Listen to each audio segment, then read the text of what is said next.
Saya nukilkan dari penjelasan dalam kitab Fathul Qarib Al-Mujib ala Tahdhib At-Targhib wa Tarhib, ketika Rasulullah bersabda man ra'a minkum mungkaran, yang dimaksudkan mungkar di sini adalah qabihan, perkara yang qabih, perkara yang buruk, yang dibenci oleh asyari'.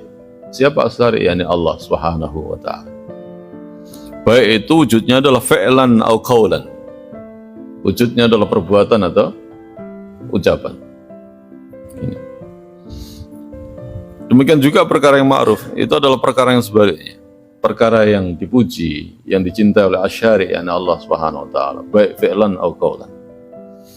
Bahkan kalau kemudian kita mau lengkapi, ini tidak hanya bicara tentang fi'lan wa qawlan, tapi kaitannya dengan persoalan amal qalbi juga. Amal qalbi juga. Karena justru konteksnya ketika Rasulullah mengatakan yakni fa bi qalbi fa illam yastati fa bi lisani, kemudian beralih kepada fa bi qalbi fa illam yastati fa bi qalbi, fadzalika ta'aful iman, maka ada amal qalbi juga. Ada amal qalbi. Amal qalbi itu ada perkara-perkara yang mungkar, ada perkara-perkara yang ma'ruf. Contoh amal qalbi yang mungkar itu apa? Zaman hasud pada orang, zaman itu sirik sama orang, atau zaman itu kemudian ujub, bangga diri, itu kan amal qalbi. Atau kemudian orang itu kemudian dalam hatinya, cuman perkara-perkara yang terkait dengan amal qalbi ini tidak masuk pada wilayah amar ma'ruf nahi mungkar lah ya. Karena setiap orang itu tidak mampu untuk menjangkau perkara-perkara yang ada dalam hati seorang. Tapi dengan qalbi, itu adalah amal qalbi. Kita mencegah kemungkaran dengan qalbi itu, dengan mengingkarinya, dengan membencinya dan tidak bergaul dengan dia. Itu amal qalbi. Tapi amal qalbi yang wujudnya adalah kemungkaran, orang lain tidak bisa melakukan nahi mungkar atau amar ma'ruf nahi mungkar kaitannya dengan amal qalbi seorang. Karena perkara yang tidak bisa dilihat. Sementara syariat memberikan tuntunan nahnu nahkum bidawahir. Ini Rasulullah memberikan tuntunan. Kita hanya disuruh untuk melihat apa yang tampak. Ukurannya adalah apa yang tampak, apa yang bisa dilihat, apa yang bisa didengar, apa yang bisa diraba. Urusan hati ini wong mungkari kaya apa? Itu urusan dewi, itu urusan dia dengan Allah Subhanahu wa ta'ala. Tapi kalau kita bicara kemungkaran, tidak hanya fi'lan, perbuatan, tidak hanya kemudian juga ucapan, qalbi juga bisa berbuat kemungkaran. Wong suudon ning Gusti Allah itu kemungkaran.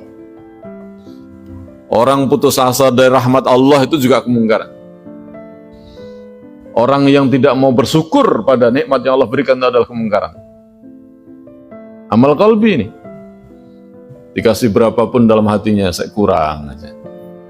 Karepku ya luwih akeh maneh ya Allah. Mosok panen sakmene. Saya kurang. Karepe saya kurang. Apalagi kemudian kalau hasud. Ada orang lain kasih nikmat Allah kemudian kita hasud. Itu tidak ridho dengan dum-duman yang Allah tentukan pada diri kita. Itu kemungkaran terkait dengan akidah. Karena apa? Kita nggak yakin dengan takdirnya Allah. Kita nggak yakin dengan dum-duman Allah. Kita nggak yakin dengan kehendak Allah. Seolah-olah Allah itu salah. Harusnya bukan dia ya Allah yang dikasih, tapi saya. Kan kurang ajar banget. Ini kemungkaran. Wong nggak syukur, wong hasud, wong sing nggak iso qanaah itu kemungkaran. Cuman ini bukan wilayah-wilayah yang kita mampu untuk melihat. Bukan itu man ra'a minkum mungkaran. Kalau dikatakan man ra'a itu terbatas pada perkara-perkara yang zahir, bukan pada perkara yang batin.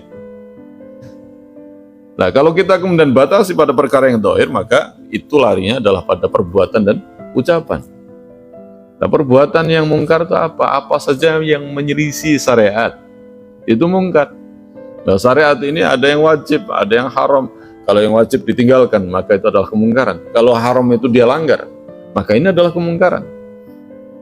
Orang melecehkan, misalkan ada orang pakai cadar. Wih, ada kemah berjalan, itu kemungkaran. Wih, kayak ninja aja. Itu kemungkaran. Kalau dia sengaja seperti itu bisa sampai pada level yang disebut dengan riddah, dia keluar dari Islam. Dalam kitab yang paling sederhana yang dikaji dalam pesantren, Sulam Taufik, Sulam Safinah, itu hal seperti itu diceritakan, disebutkan. Orang itu bisa ridha hanya karena ucapan, ngenyek syariat. Wih, koyo kemah berjalan.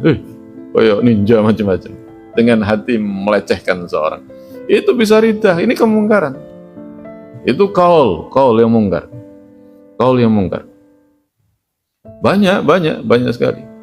Apalagi kalau kemudian kalau seorang itu menjadi penguasa, kemudian dia merasa ada hukum yang lebih afdal, hukum yang lebih layak, hukum yang lebih baik dibandingkan hukum yang Allah berikan.